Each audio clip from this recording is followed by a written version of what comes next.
Hello everyone, welcome to Unique Digital Campus. Today we will discuss about understanding diversity. Chapter first of 6th class political science. So let's begin with chapter. What is diversity? Diversity is the wide variety of something.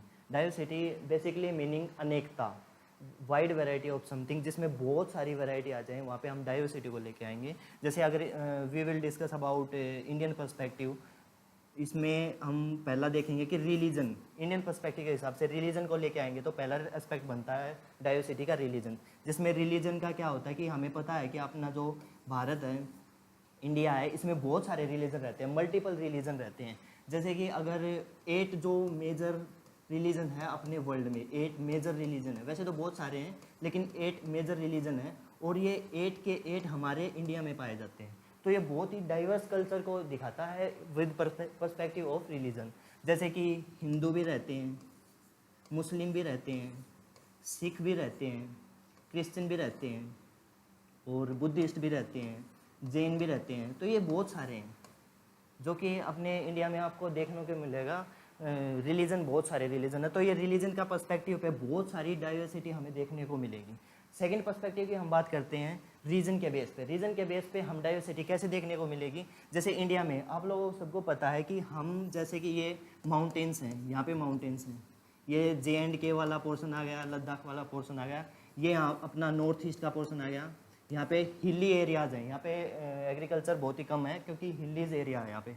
तो और यहाँ पे जैसे desert आ गए, यहाँ पे desert है बहुत सारे, डेक्कन प्लेटू, और ये जो साउथ इंडियन का पोर्शन, ये यहाँ पे अपना सी से कवर हो गया सारा. तो ये यहाँ पे अलग अलग कल्चर दिख रहा है, यहाँ पे अलग कल्चर है, यहाँ पे अलग कल्चर है. ये कल्चरल बेस पे भी हम इसको डिफाइन कर सकते हैं. लेकिन जैसे रीजन के बेस पे देखें तो यहाँ की जोग्राफिकल कंडीशन, इसकी जोग्राफिकल कंडीशन इसके कंपैरिजन में बहुत अलग है. यहाँ पे डेजर्ट है, गर्मी वार्म वेदर रहता है यहाँ पे. जैसे कि यहाँ पे मानसून बहुत ज़्यादा है, यहाँ पे स्नोफॉल होती रहती है, स्नो. यहाँ पे कोल्ड डेजर्ट आपको देखने के मिलेंगे. अभी हम आगे चलते हैं, फिर इसका पूरा आएगा कि कैसे कैसे कंपेयर करते हैं ना हम इसका रीजन के बेस पे. जैसे अभी हम डिस्कस करते हैं कल्चर के बेस पे. कल्चर का हर रीजन के बेसिस पे कल्चर डिफाइन करेंगे तो हम बहुत ही डाइवर्सिटी देखने को मिलेंगी. जैसे कल्चरल डाइवर्सिटी का मेनली मतलब यह होता है, cultural diversity refers to plurality and variety of identities और belonging to the social settings. तो इसमें जैसे कि हम एग्जांपल्स लेके चलेंगे कल्चरल डाइवर्सिटी का. कल्चरल डाइवर्सिटी का कोई भी ऐसा रिलीजन हो सकता है, फूड हो सकता है, communication style, taboos, ethics and language, ये सारी चीज़ें कल्चरल डाइवर्सिटी में आ जाएंगी. अभी हम जनरेशन के ऊपर बात करते हैं. जनरेशन का मतलब होता है पीढ़ी. जनरेशन का मतलब होता है पीढ़ी. तो पीढ़ी में हम क्या देखते हैं कि कास्ट सिस्टम है. जैसे कास्ट सिस्टम है, कास्ट सिस्टम में क्या है, इनइक्वलिटी बढ़ रही है, इनइक्वलिटी बढ़ रही है. और ये वर्ना सिस्टम होता था जो पहले अपनी एंशियंट सोसाइटी जो थी, एंशियंट सोसाइटी में जैसे वैदिक पीरियड था तो वहाँ पे वर्ना सिस्टम का कॉन्सेप्ट इमर्ज होता है. वहाँ पे वर्ना सिस्टम का होता है. जैसे मैं आपको थोड़ा सा बता देता हूँ, बाकी हम इंडियन सोसाइटी के पर्सपेक्टिव से देखेंगे तो वर्ना सिस्टम को हम डीपली और अच्छे से डिस्कस कर लेंगे. जैसे वर्ना सिस्टम था, वर्ना सिस्टम में क्या था कि 4 वर्ण बांटे गए थे, ब्राह्मण, क्षत्रिय, वैश्य एंड शूद्र. ये थे, ये चारों वर्ण थे जिसमें इनको स्ट्रेटिफाई कर दिया गया था. जैसे कि ब्राह्मण प्योर होते थे, प्योर माने जाते थे उस टाइम पे, और अभी शूद्रा को जैसे पोल्यूट माना जाता था. तो ये सारी चीज़ें ये वर्ना सिस्टम के अंदर आता था. तो वर्ना सिस्टम में इनइक्वलिटी राइज हो रही थी. कब, पीढ़ी दर पीढ़ी, जब generation to generation varna system को फॉलो करते आ रहे थे. अब reduce inequality by reservation, Dalit leader BR Ambedkar.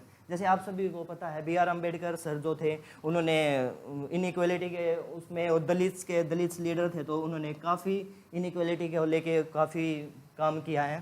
तो वहाँ पे इनइक्वलिटी रिजर्वेशन से इनइक्वलिटी को थोड़ा रिड्यूस किया गया है. अभी हम आगे चलते हैं. अब हम देखते हैं जैसे डिफरेंट क्या होता है. डिफरेंट हम बोलते हैं कि वो उससे डिफरेंट है या उससे डिफरेंट. डिफरेंट का सिंपल मीनिंग होता है अलग. तो इसमें अलग जैसे लैंग्वेज के बेस पे अलग हो सकता है, किसी की लैंग्वेज कुछ है, जैसे कि हम अगर फॉर एग्जांपल पंजाबी है, पंजाब से है, तो पंजाब की लैंग्वेज अलग है, हरियाणा वालों की जो डायलेक्ट है वो हरियाणवी, आप सभी को पता है। इसमें क्लोथ्स हैं, फेस्टिवल्स हैं, लुक्स हैं, ये सारी चीज़ें इसके बेसिस पे आएगी। इसमें डिफरेंट जो है, व्हाट इज़ डिफरेंट, इसी से हम इसको डिफाइन कर सकते हैं। अभी हम करते हैं, जैसे एक टास्क देते हैं, पूरी क्लास को टास्क देते हैं कि आप लोगों को कुछ ना कुछ लिखना है। तो उसमें क्या होगा कि कोई लिख रहा है, जैसे कि कैंडिडेट ए है, ए लिख रहा है अपने चाइल्डहुड के बारे में, बी लिख रहा है अपने किसी किंग्स ऑफ अकाउंट्स, किसी ने कोई मैगजीन्स पढ़ी होगी या किसी कोई स्टोरी देखी होगी किंग्स विंग्स के बारे में, तो वो उसके बारे में लिख रहा है। सी किसके बारे में लिख रहा है, कोई फाइट के बारे में लिख रहा है। डी जैसे कि फ्रेंडशिप। तो इन सब का जो थॉट है ना, सबके जो थॉट्स हैं वे बिल्कुल डिफर करते हैं एक दूसरे से। तो यही है, जैसे कि हमने एक टास्क दिया, राइट ऐसे टू ए ग्रुप, ये different person have different ideas, सबके अपने अपने आइडियाज़ होते हैं। तो ये यहाँ पे हमें डाइवर्सिटी को, एकदम डाइवर्सिटी को रिप्रेजेंट करते हैं। तो सेम ऐसे जैसे अब ये टॉपिक आ गया हमारा कल्चरल एसिमिलेशन। कल्चरल एसिमिलेशन का है जैसे कल्चर मिल जाना किसी न किसी चीज़ में। तो ऐसे ही जैसे ट्रांसपोर्ट, बस, airplane, trains, camel and foot, ये सारी चीज़ें हैं। जैसे ट्रांसपोर्ट ने बहुत सारे मूवमेंट को अच्छा कर दिया, स्मूथली कर दिया, तो वो सारी चीज़ें ना कल्चर को, एक कल्चर को दूसरे कल्चर को ले जाने में ट्रांसपोर्ट बहुत ज़्यादा मतलब बहुत ज़्यादा हेल्प ही कर रहा है। तो उसी चक्कर में जैसे मूड ड्यू टू फेमाइन आ गई, सूखा पड़ गया, अर्थक्वेक्स आ गई, ये सारी चीज़ हम मूव करते हैं, एक जगह से दूसरी जगह पे मूव करते हैं। जैसे हम एग्जांपल लेके चले, religion become unique due to unique identity. अगर हम एग्जांपल लेके चले, यूपी में एक छठ पूजा होती थी, अभी भी होती है, यूपी में छठ पूजा है। अभी यूपी के बहुत ज़्यादा माइग्रेशन हो रही है हरियाणा में, तो हरियाणा में भी छठ पूजा का एक कॉन्सेप्ट इमर्ज हो रहा है धीरे धीरे। अभी हम सिटी का देखें तो सिटी वाले जो है, सिटी के जो people depend on the market, while country side people depend on the farmer geographical factor. अभी हम इसको रीजन के बेस पे देखेंगे, डाइवर्सिटी कैसे डाइवर्स है, हमारा भारत जो है, हमारा इंडिया जो है वो कैसे डाइवर्स करता है। अभी हम यहाँ पे दो एग्जाम्पल्स लेके चलेंगे। एग्जाम्पल फर्स्ट है लद्दाख का और सेकंड है केरला का, इन दोनों को लेके चलेंगे। लद्दाख जो है वहाँ पे कोल्ड डेजर्ट है बहुत ज़्यादा। जैसे कि हम अगर मैप के अकॉर्डिंग देखें तो यहाँ पे अपना लद्दाख का एरिया है जो कि अपने टॉप में पड़ता है। तो यहाँ पे जो है बहुत कोल्ड डेजर्ट है, यहाँ पे स्नो होती है, बहुत अच्छे से स्नो होती है, बर्फ़बारी चलती रहती है। और सीप देखने को मिलेगी, पश्मीना वूल वहाँ की बहुत फेमस है, जो कि सीप से हमें वहाँ पे वूल मिलती है। मीट और मिल्क का प्रोडक्शन होता है। अगर हम इसको कंपेयर करते हैं केरला से, जैसे केरला का क्या है, केरला जो सराउंडेड बाय द सी, जैसे ये हमारा केरला है, ये यहाँ पे केरला है और यहाँ पे सी है, आपको पता है, ये बे ऑफ बंगाल है और ये अरेबियन सी है। तो ये है यहाँ पे, आपको पता है ये केरला है, तो ये सराउंडेड बाय सी, और पेपर, कार्डेमम और क्लोज, ये सारी चीज़ें वहाँ पे मिलती है, उसके लिए फेमस भी है। ज्यूज एंड अरब्स ये सबसे पहले आए थे। स्प्रेड क्रिश्चियनिटी, बहुत ज़्यादा क्रिश्चियनिटी को स्प्रेड किया गया था। इब्न बतूता, ये अपनी हिस्ट्री में आएगा टॉपिक, इसके बारे में हम अच्छे से पढ़ेंगे। इब्न बतूता ने मुस्लिम जो थे उनकी लाइफ स्टाइल के बारे में, उनकी लाइफ के बारे में लिखा था। राइस एंड फिश, अब देखो यहाँ पे राइस और फिश का कंज्यूम कर रहे हैं वो। और अगर हम कंपेयर करते हैं लद्दाख के साथ, तो लद्दाख में मीट और मिल्क प्रोडक्शन होते हैं, तो डाइवर्स हो गया ना एक दूसरे से। यहाँ पे कोल्ड डेजर्ट है, वहाँ पे सी है, वहाँ पे पेपर मिलता है, यहाँ पे सीप का पश्मीना वूल फेमस है। तो ये सारी चीज़ें, ट्रेड रूट का रवाज है, टेक्सटाइल के लिए भी बहुत ज़्यादा स्पाइसेस हैं, और ये हैं सिल्क है। बुद्धिज़्म और इस्लाम का बहुत ज़्यादा इन्फ्लुएंस रहा है यहाँ पे, और यहाँ पे देखा जाए तो क्रिश्चियनिटी का बहुत ज़्यादा हो रहा है। इसमें रिच समथिंग सॉन्ग्स और पोइट्री के मैटर में बहुत ज़्यादा रिच कल्चर रहा है इनका। यहाँ पे फिशिंग, एक छीने छीना वाला जो है, ये एक टेक्निक होती है, केरला में फॉलो करते हैं इसको मच्छियाँ पकड़ने के लिए। छीना छती, ये जो है ये एक यूटेंसिल टू फ्राई, ये जो है इसका। अब हम आगे चलते हैं, आगे देखते हैं आगे। अब हमने देख लिया कि व्हाट इज़ डाइवर्सिटी, डाइवर्सिटी क्या है, डिफरेंट क्या है, और डाइवर्सिटी किस किस बेसिस पे हो सकता है। रिलीजन के बेसिस पे हो सकता है, रीजन के बेसिस पे हो सकता है, कल्चर के बेसिस पे हो सकता है। ये अलग अलग डाइवर्सिटी को फॉलो करता है, रिप्रेजेंट करता है। तो इसी तरीके से अब हमने डाइवर्सिटी के उसमें एग्जांपल में देख लिया, लद्दाख को केरला के साथ कंपेयर करके देख लिया। अब हम देखते हैं कि यूनिटी इन डाइवर्सिटी, एकता अनेकता में एकता, अनेकता में एकता, ये एक बहुत ही अच्छा कॉन्सेप्ट है। और ये जब हम इंडिया की बात करते हैं तो यूनिटी इन डाइवर्सिटी तो हमारे मुंह पे या मतलब हम बोलते ही हैं। तो इसका क्या है कि जैसे यूनिटी इन डाइवर्सिटी है, यूनिटी इन डाइवर्सिटी का हम कॉन्सेप्ट अनेकता में एकता, ये हम इसका मीनिंग होता है हिंदी में। और अगर हम देखे जाए तो यूनिटी इन डाइवर्सिटी, क्यों इंडिया को हम यूनिटी इन डाइवर्सिटी का वो देते हैं, तो इसका क्या है कि independence movement in India, independence movement in India का ये है, जब इंडिपेंडेंस मूवमेंट हुए थे, स्वतंत्रता के लिए जब मूवमेंट चलाए गए थे, आंदोलन हुए थे, तो उस आंदोलन में क्या हुआ था कि पूरा देश एक साथ उठ के आया था, एक साथ उठ के आया था। और उन्होंने तब स्ट्रगल किया था, तब मूवमेंट लेके आए थे, और वो एक यूनाइट के तौर पे लेके आए थे।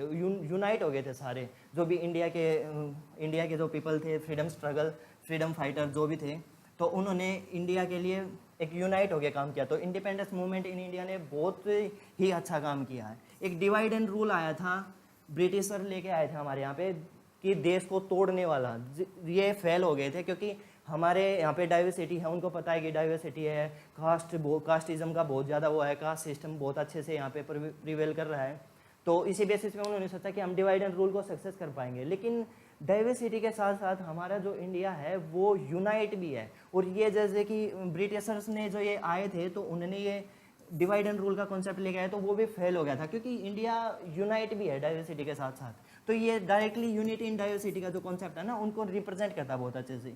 अभी जैसे जनरल डायर था, इन्होंने जलियांवाला बाग मैसेकर करा था, मैसेकर हत्याकांड, जो भी यहाँ पे जलियांवाला बैसाखी वाले दिन, ये 13 अप्रैल को 1919 को हुआ था। तो यहाँ पे क्या हुआ था, बहुत सारे लोग मारे गए थे। वहाँ पे फेस्टिवल के लिए गैदरिंग हुई थी और वहाँ पे बहुत सारे लोग मारे गए थे। और वे जो ये मैसेकर हुआ था, इस इंसिडेंट के बाद सभी जितने भी हिंदू थे, मुस्लिम थे, रिच थे, पुअर थे, सब यूनाइट हो गए। क्योंकि किसी ना किसी का किसी का भाई मर गया, किसी का चाचा ताऊ जो भी है, वो सभी किसी ना किसी घर से डेथ हुई है, तो फिर वो हिंदू, मुस्लिम, रिच, पुअर सब यूनाइट हो गए। और ये डायरेक्टली ये यूनाइट हुए, तो ये डाइवर्सिटी तो है ही है।